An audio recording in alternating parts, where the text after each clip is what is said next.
네, 안녕하세요. 학습 세례문답교회에 오신 우리 한 명 한 명을 환영하고 축복합니다. 지난 시간에 이어서 다음 시간 오늘 학습 세례문답교육을 진행하도록 하겠습니다. 오늘 5장입니다. 예수님의 사역과 구원의 완성. 예수님은 어떻게 잉태하였습니까? 동정녀 마리아의 몸에서 잉태하였고 성령으로 잉태되었다. 인위적인 사람적인 방법이 아니라 하나님의 방법으로 잉태되었다라는 겁니다. 22번입니다. 예수의 그리스도의 두 성품은 무엇입니까? 참 하나님이시며 참 사람이시며 신성과 인성이 가지고 있습니다. 이 두 성품이 예수 그리스도의 한 인격 속에 연합되어 있다라는 겁니다. 육체의 몸을 입고 오셨긴 하지만 신성도 동시에 가지고 계시다는 의미입니다. 23번입니다. 신성과 인성은 무엇입니까? 신성은 하나님의 성품이고 인성은 사람의 성품입니다.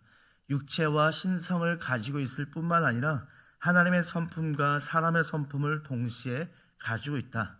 하나님의 동시에 또 사람의 몸을 입고 오셨다. 완전하신 하나님의 아들이신 예수님이시라는 겁니다. 24번, 예수님의 인성이 우리와 다른 점은 무엇입니까? 우리의 성품과 동일하나 죄는 없으시다. 인간의 몸은 입고 있으시나 죄는 없다라고 말씀하고 있습니다. 25번, 예수님의 12 제자의 이름은 무엇입니까?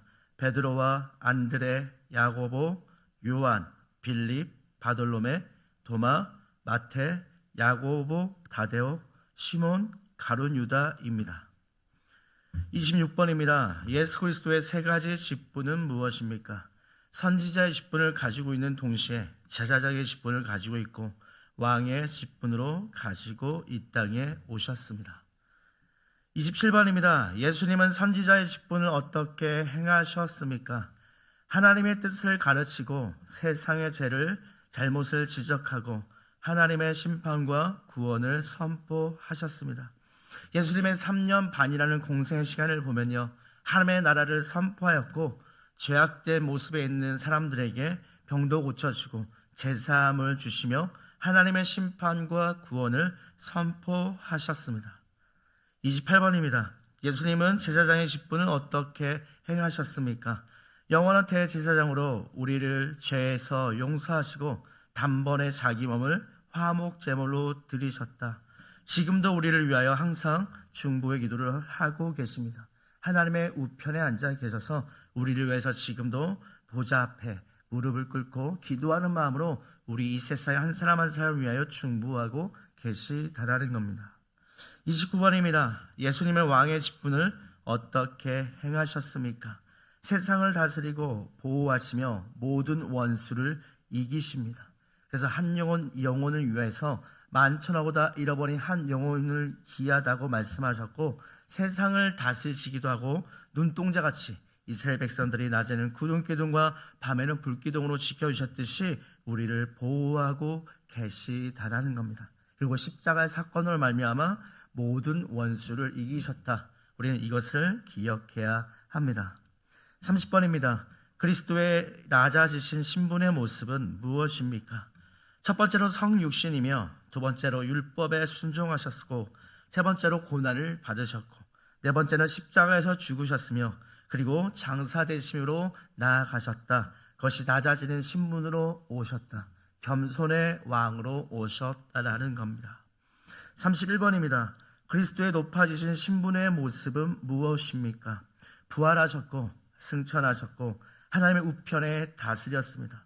그리고 세상 끝날에 심판주로 이 땅에 다시 재림하시는 예수, 우리가 기다리고 고대하는 예수님의 다시 오실 그날이 바로 재림 예수입니다.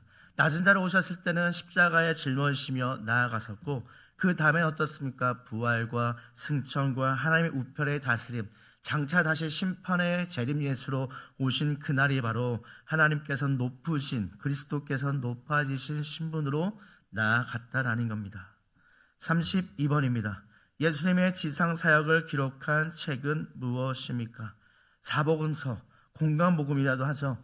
즉 마태복음, 마가복음, 누가복음, 요한복음이 예수님의 공생의 기간 동안 지상 사역을 기록한 책입니다. 33번입니다. 예수님은 어떻게 구원을 완성하셨습니까? 성육신하셨고 3년이란 시간 동안 하나님의 나라의 복음을 전하시고 율법에 순종하셨고 십자가에 죽으셨고 3일 만에 무덤에서 부활하셨습니다. 그리고 제자들과 함께 계시다가 부활 승천하셨다라는 겁니다.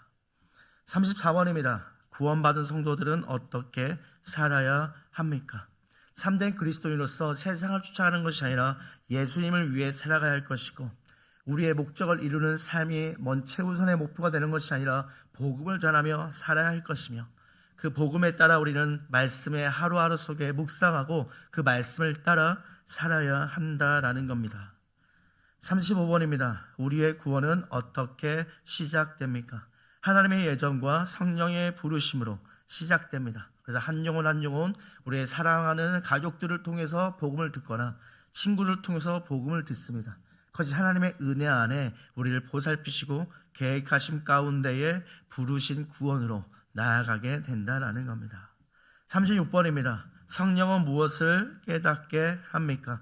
하나님의 말씀과 우리의 죄 및 그의 죄의 비참함을 깨닫게 합니다.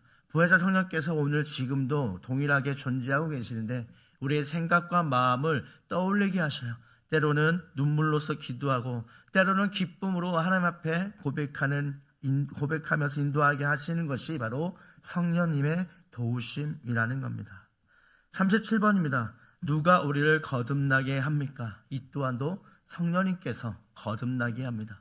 베드로의 모습을 보면 성령 충만함을 받기 이전에 오순절의 마가다락방에 성령님을 체험하기 이전의 모습과 이후의 모습을 보면 확연히 달라집니다. 우리를 거듭나게 하는 것 오롯이 성령님의 도우심으로 우리는 할 수 있다.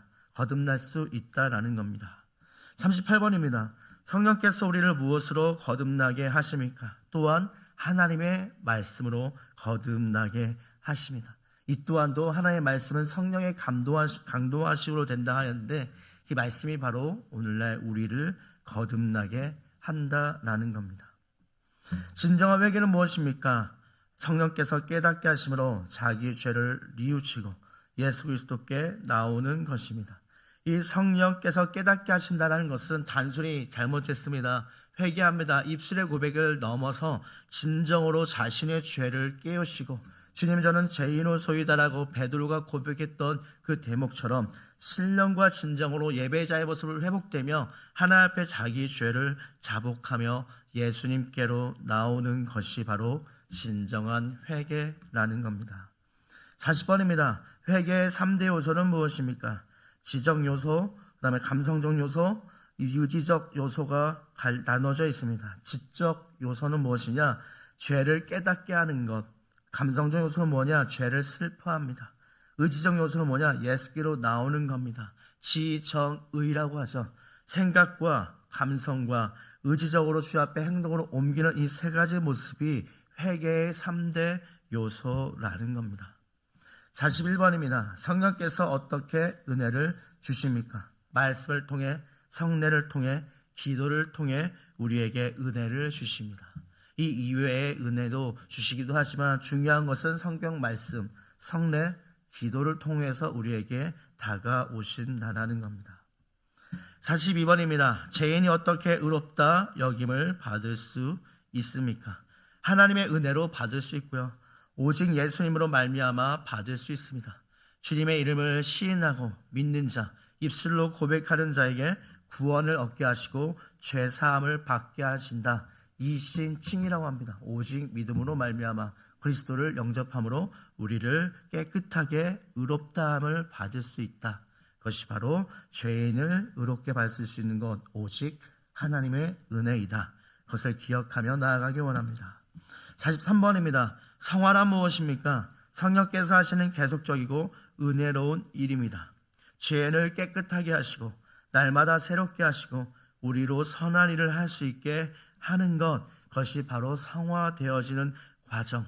이것은 하루아침에 되는 것이 아닙니다. 하나님의 은혜 가운데 말씀과 기도 가운데 나오는 자에게 성화되어지는 과정이 일어난다라는 겁니다. 그럴 때마다 우리는 계속적인 회개를 하고 넘어짐 속에서 주님을 더 의지하며 나아가야 한다라는 겁니다. 44번입니다. 성도가 구원받은 순서는 어떠합니까? 첫 번째로 소명, 부르심을 받습니다. 두 번째로 중생, 거듭나게 됩니다. 세 번째로 회개하며 돌이킵니다. 네 번째로 신앙의 굳건한 믿음으로 나아갑니다. 다섯 번째, 우리의 의로움으로, 우리의 실천적인 거룩함으로 의롭다 칭함을 받는 것이 아니라 오직 하나님의 은혜로, 믿음으로, 우리의 믿음으로 말미암아 칭의를 받는다. 여섯 번째로 수양, 그것이 무엇이냐? 자녀가 된다. 단절되었던 하나님의 관계가 예수님으로 말미암아 하나님의 관계 속에 회복하는 자녀됨으로 나아갈 수 있다라는 겁니다. 성화, 거룩해 되어지는 과정, 그것이 우리의 구원의 순서로 들어간다라는 겁니다. 성도의 견인, 끝까지 지켜짐으로 하나님의 말씀이 우리의 삶을 이끌어가는 것, 그 삶 가운데 영광스러운 삶의 모습까지, 하나님의 영광 올려드리는 삶의 모습까지 가게 된다라는 겁니다. 여러분도 이것을 기억하여서 하나님의 부르심 속에서 거듭나고 회개로 돌이키며 세상을 향하여 나아갔던 삶이었다면 다시 굳건한 믿음의 신앙으로 돌아와서 구원받은 이신칭의를 받은 우리의 믿음으로 고백하며 하나님의 자녀된 자로서 날마다 거룩하고 또 거룩해지려고 노력하는 모습이, 그리고 그 모습을 본받아 나아가는 신앙생활 가운데 끝까지 우리의 믿음을 지켜줄 수 있다. 그 삶의 끝은, 그 삶의 열매는 영광스러운 삶이 될 수 있다라는 겁니다. 45번입니다. 교회란 무엇입니까? 하나님의 백성들의 모임이며 그리스도의 몸이고 곧 하나님의 나라이고 성령의 전이라는 겁니다. 교회에 모여서 예배드려야 하는 이유, 이 또한도 이 세 가지를 통해서 우리가 교회에 모여서 예배를 드려야 한다라는 것을 알 수가 있습니다. 46번입니다. 교회는 몇 개입니까? 그리스도의 몸된 교회는 하나입니다. 그리스도의 몸의 지체가 된 많은 또 지교회들이 있습니다. 이것을 기억하고 각각의 교회가 하나님의 말씀에 이루어지신 그 뜻을 쫓아 바울이 고백했던 것처럼 예수 그리스도의 표대를 향하여 나아가는 우리의 교회가 되기를 소망합니다. 47번입니다. 지상교회와 천상교회는 무엇입니까? 지상교회는 이 땅 위에서 구원을 이뤄가는 교회, 천상교회는 하늘에서 승리의 창소를 부르는 교회입니다. 지상교회와 천상교회는 그리스도 안에서 하나입니다. 이 땅 가운데 살아있을 때 우리가 지상에 지어진 교회에서 우리 하나님을 예배하고 찬양하고 삶의 터전 가운데 하나님의 복음된 삶을 살아가며 그 땅 가운데 우리는 하나님의 부르심을 받아 저 천국에 갔을 때도 여전히 하늘에서도 하나님을 찬양하는 모습으로 나아가야 한다라는 겁니다. 그것이 우리 오늘날 교회와 성도의 교회 생활로서 갖춰야 하는 모습이죠. 48번입니다. 유형교회와 무형교회는 무엇입니까? 유형교회는 참 신앙을 고백하는 자들과 그들의 자녀들의 공동체이고, 무형교회는 하나님의 택하심을 받은 성도들의 공동체입니다. 쉽게 말해서 찬양하고 기도하고 예배하는 자들이 모여서 함께 주님의 영광을 올려드리는 시간, 그것이 유형교회라고 한다면, 무형교회는 하나님의 택하신 한 명 한 명의 공동체, 눈에 보이진 않지만 한 명 한 명의 부르심 가운데 각자의 위치에서 예배하며 모여있는 공동체를 한마디로 말하면 움직이는 교회라고 볼 수 있습니다. 교회는 고정되어 있죠. 그러나 우리의 공동체의 일원으로서 바깥에 나가면 어디로 움직이든 간에 그것이 무형교회의 공동체로 옮겨갈 수가 있다라는 겁니다. 이어서 연결될 수 있는 것이 둘셋이 모인 가운데 주님이 함께 하신다. 이 말씀도 일맥상통으로 무형교회의 의미를 지니고 있습니다. 49번입니다. 교회의 외적 특징 세 가지는 무엇입니까? 말씀의 바른 전파, 성례의 바른 집행, 건징의 바른 시행입니다. 교회가 또 갖춰야 할 모습, 말씀을 올바로 전해야 될 것이고, 성례에 대한 바른 집행이 이루어져야 할 것이며, 건징의 바른된 시행, 잘못된 모습을 바로잡고 정말 참된 그리스도인의 신앙의 모습으로 이끌어가야 한다라는 겁니다.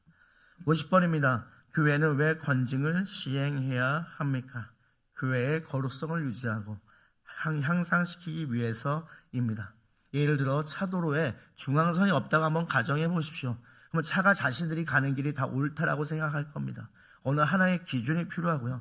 그 기준 가운데 제약과 하나님이 원하시는 거룩성이 무엇이나 그 기준이 필요한데, 그래서 건징을 통하여 다시 올바른 믿음 생활 안으로 들어오게 한다라는 겁니다. 51번입니다. 예수님은 교회와 어떤 관계가 있습니까? 예수님은 교회의 머리가 되시고 모든 권위의 근원이시며 말씀과 성령으로 교회를 다스리는 주님이 되십니다. 그래서 우리 교회가 지어지면 예수님이 머리가 되게 하셔서 담임 목사님과 우리의 모든 교회 일원 성도님들이 서로 협력하여 선을 이루며 나아가야 한다. 그래서 우리가 말씀과 성령 충만을 강구하는 것, 그것이 예수님을 통하여 하나님을 통하여 우리에게 부어주시는데 그것이 우리를 다스리게 하신다. 그래서 삶 가운데 믿음의 선지자로 보내주신다라는 겁니다. 52번, 교회의 3대 영적 권세는 무엇입니까? 교훈권을 가지고 있고, 즉 진리를 지키고 계승하는 권세. 7위권, 즉 교회의 모든 일을 질서 있고 바르게 하는 권세.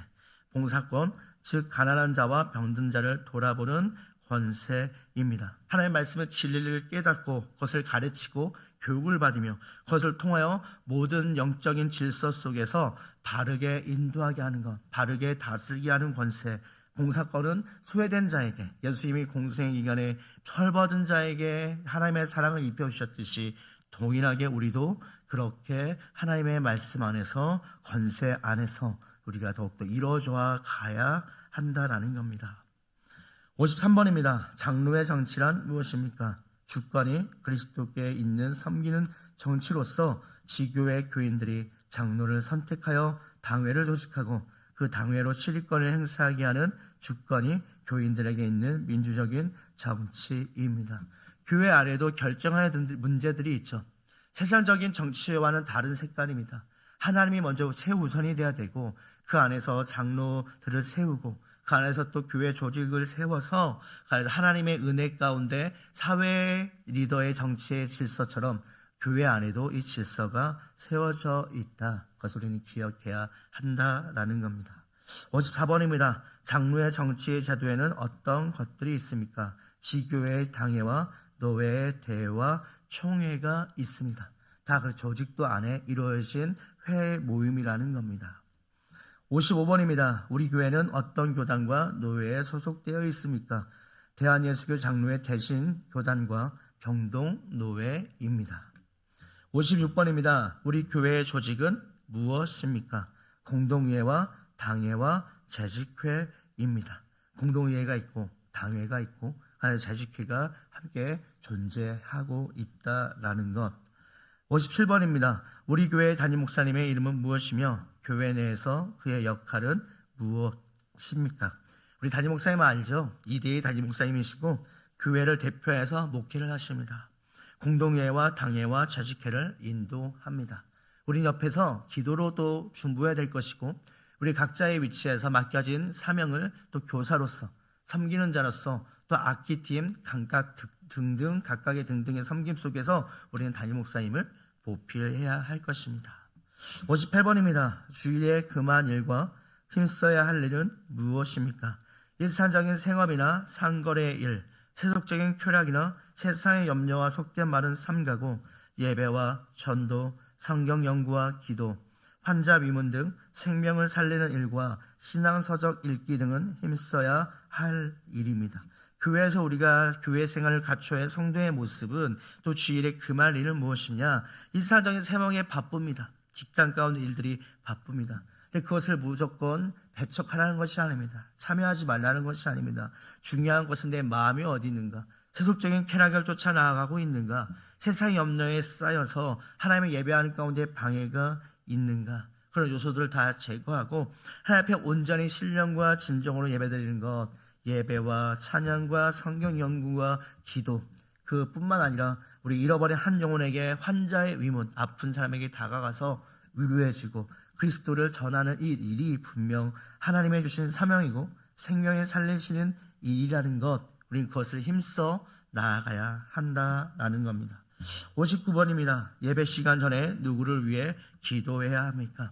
자신과 타인을 위해 기도하되 특히 말씀을 전할 담임 목사님을 위해서 기도하며 나아가야 한다는 것, 그것이 우리가 예배자로서 준비되어야 할 마음입니다. 예배에 오면 자신의 마음을 정돈하고 또 예배 담임 목사님과 또 때로는 섬기는 찬양팀과 모든 일원들을 위해서 위치에서 섬기는 분들을 위해서 기도해야 한다라는 겁니다. 60번입니다. 예배 시간에 취할 태도는 무엇입니까?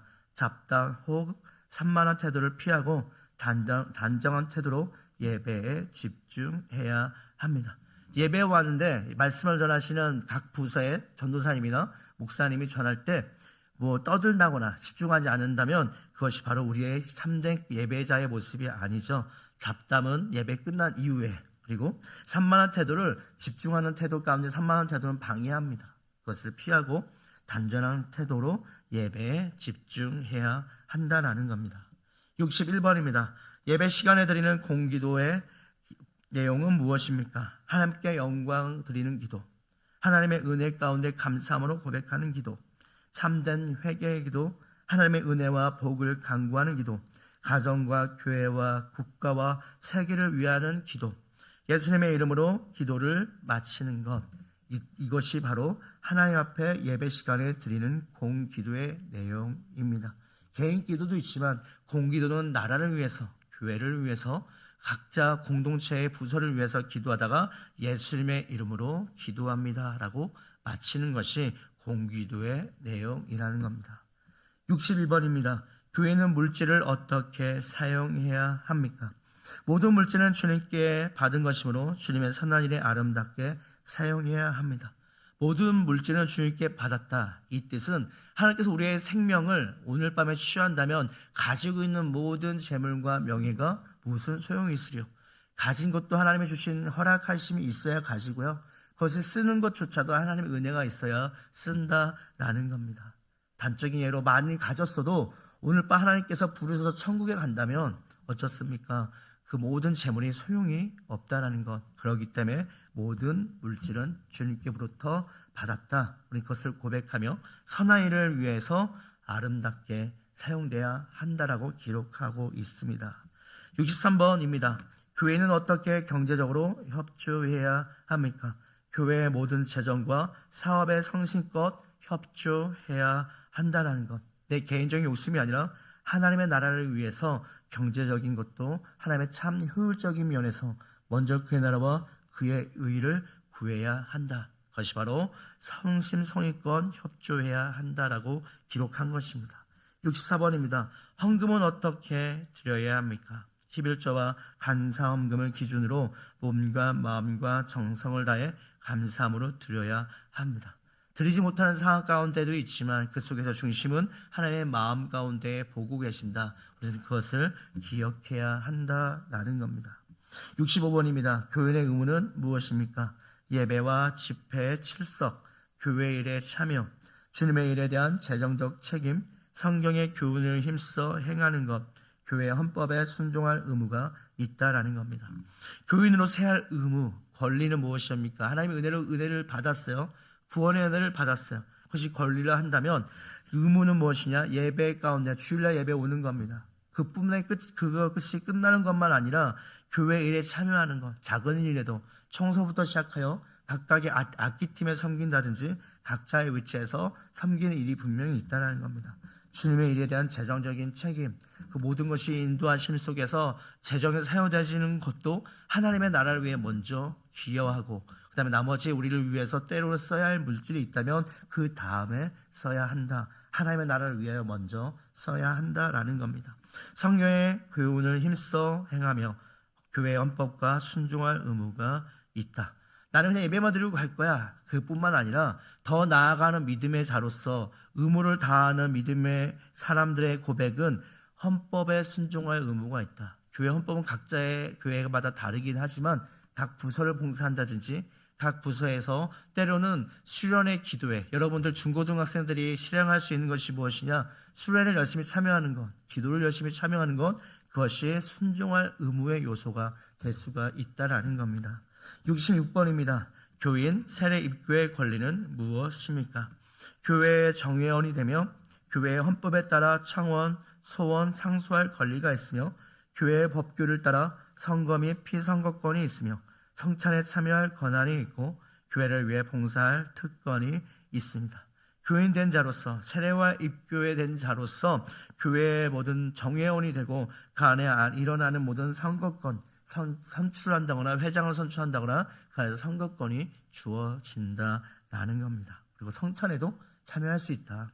정말 거룩한 성찬 안에 참여하려면 먼저 그리스도인으로서 입교와 세례를 받은 자가 됐을 때 하나님의 은혜에 참여할 수가 있다라는 겁니다. 67번입니다. 이 땅에서 삶은 어떻게 끝이 납니까? 육체적인 죽음으로 끝이 납니다. 누구나 우리의 끝은 있어요. 아무리 길게 살아도, 아무리 의학이 발달하였어도 110세, 120세 그 이상까지는 살 수가 없죠. 우리의 영원한 죽음이 없는 것이 아니라 육체의 죽음은 기다리고 있다라는 겁니다. 68번, 육체의 죽음이란 무엇입니까? 영혼과 육체의 분리이고 육체적인 생명은 끝이라는 겁니다. 영혼과 육체가 분리되는 거예요. 육체의 몸은 죽고 영혼은 천국으로 올라간다라는 것이죠. 69번입니다. 사람은 왜 죽음에 이르게 됩니까? 죄 때문에. 아담과 하와의 원죄죠. 하나님은 제가 죄를 범하지 않았습니다. 근데 아담과 하와가 그 죄를 범함으로 말미암아 우리는 하나님과의 단절된 관계 속에 하나님께서 자비를 베푸셔서 이 땅 가운데 예수님을 보내주셨죠. 그 예수님이 우리의 죄를 대속하셔서 십자가에 못 박혀 돌아가셨습니다. 우리의 죄 때문에 사람은 죽음에 이르게 되었다라는 겁니다.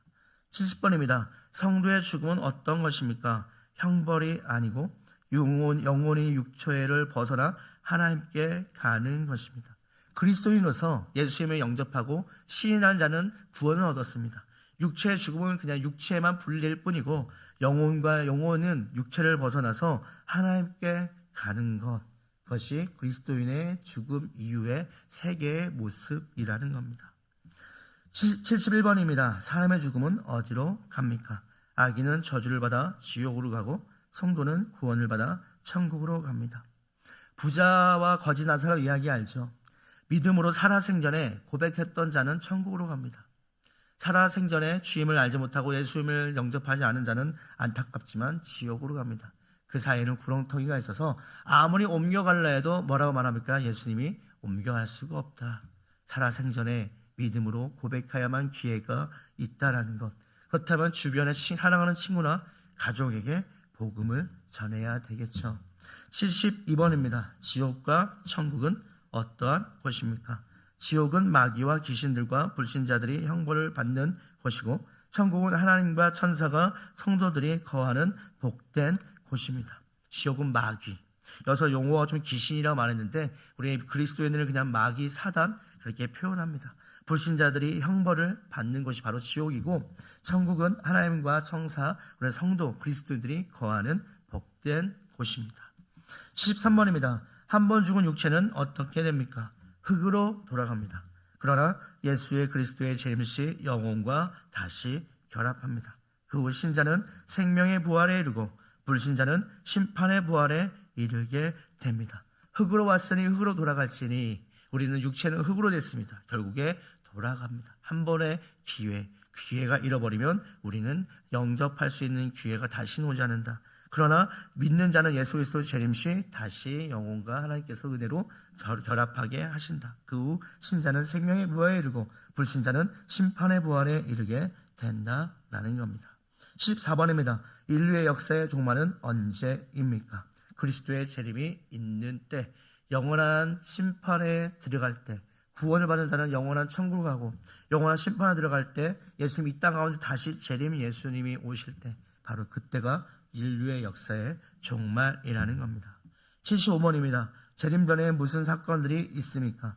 전 세계의 복음 전파, 이스라엘의 회심, 큰 배도와 큰 재난, 적그리스도의 출현, 표적과 기사야 즉 전쟁, 기근, 지진, 하늘의 진조 등이 있습니다. 성경에 기록되어 있지만 많은 사람들이 때로는 두려움 가운데에 이단들이 많이 그렇죠. 언제 몇 날 몇 시에 예수님이 오신다. 근데 몇 날 몇 시는 아무도 알 수가 없습니다.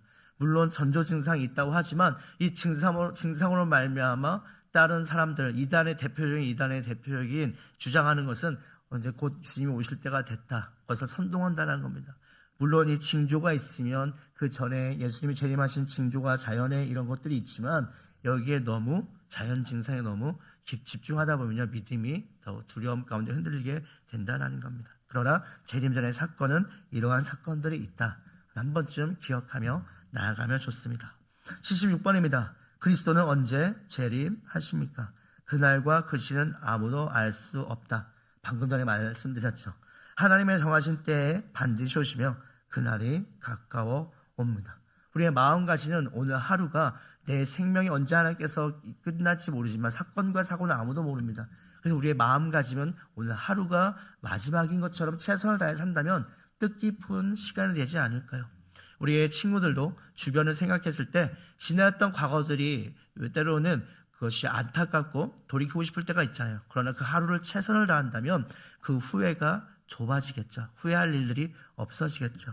이처럼 마지막 하루하루의 삶처럼 열심히 산다면 하나님의 은혜 가운데 거할 수 있다는 겁니다.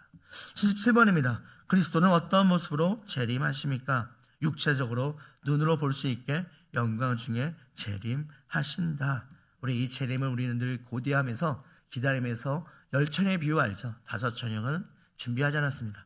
또 다섯 처녀는 기름을 준비했던 그 비유처럼 우리는 늘 영광 중에 오실 메시아 예수 그리스도를 고대하며 하루하루를 참된 그리스도인으로서 살아가야 할 것입니다. 예수님이 이렇게 이런 모습으로 온다라는 것, 우리는 이것을 기억해야 한다라는 겁니다. 78번입니다. 그리스도께서 재림하시는 목적은 무엇입니까? 신자에게는 영원한 상을, 불신자에게는 영원한 형벌을 주시기 위함입니다. 그때는 아무도 알지 못하지만 그 재림이 오기 전까지 우리는 최선을 다해서 복음을 전해야 할 것이고요. 그걸 복음을 전하는 자를 통하여 믿지 않는 자들이 영접한다면 그보다도 귀한 상이 없다는 것. 만천하보다 잃어버린 한 영혼이 귀하다고 하셨는데 오늘 하루나 또 내일을 위해서 복음을 전하는 사람들이 있는지 한 번쯤 점검하며 나아가면 좋겠습니다. 지금까지 5장부터 8장까지 보았습니다. 이 보안 영상을 다시 한번 점검하고요. 다음에는 또 9장부터 마지막 장까지 할 예정입니다. 오늘 많이 수고하셨고 오늘 남은 하루도 잘 보내시길 바랍니다.